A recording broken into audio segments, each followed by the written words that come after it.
The second type of bias under the maxim nemo judex in quas sua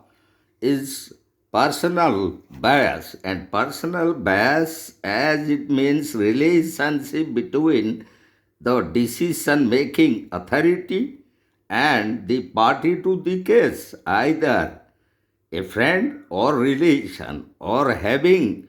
business or professional dealing, or having some personal animosity or hostility against the party. So, in the very leading case, KVM Nigam Limited, Girija Shankar Pant, the Supreme Court and Justice Umesh Chandra Banerjee observed that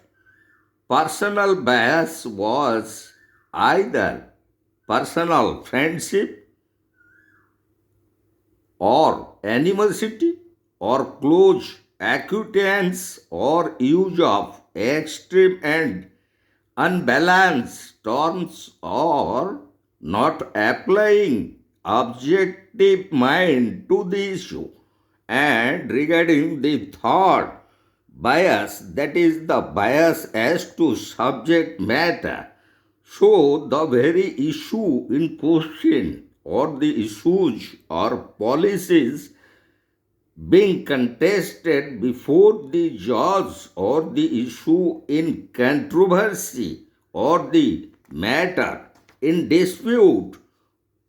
which is considered as the bias as to subject matter. Adjudicator is having general interest in the subject matter in dispute, or had previously a member or otherwise of a private body or with the administration in his official capacity.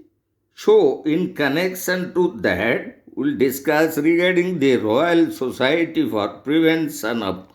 Cruelty to Animals, in which particularly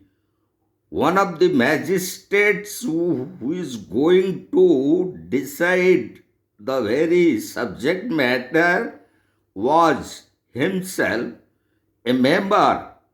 of that Royal Society. So, here, as he is having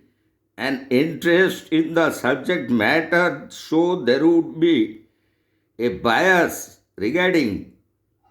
the decision in relation to that very subject matter. In the same way, you will discuss the nationalization of road transport. So, in that connection, the Secretary of the Transport Department is itself the adjudicatory authority, and as the very nationalization, which is the subject matter of the case, was in controversy, and as it was a policy of the Department of Transport, so here the very secretary of the department as himself was a part of the transport department, so naturally you would have bias as to the subject matter.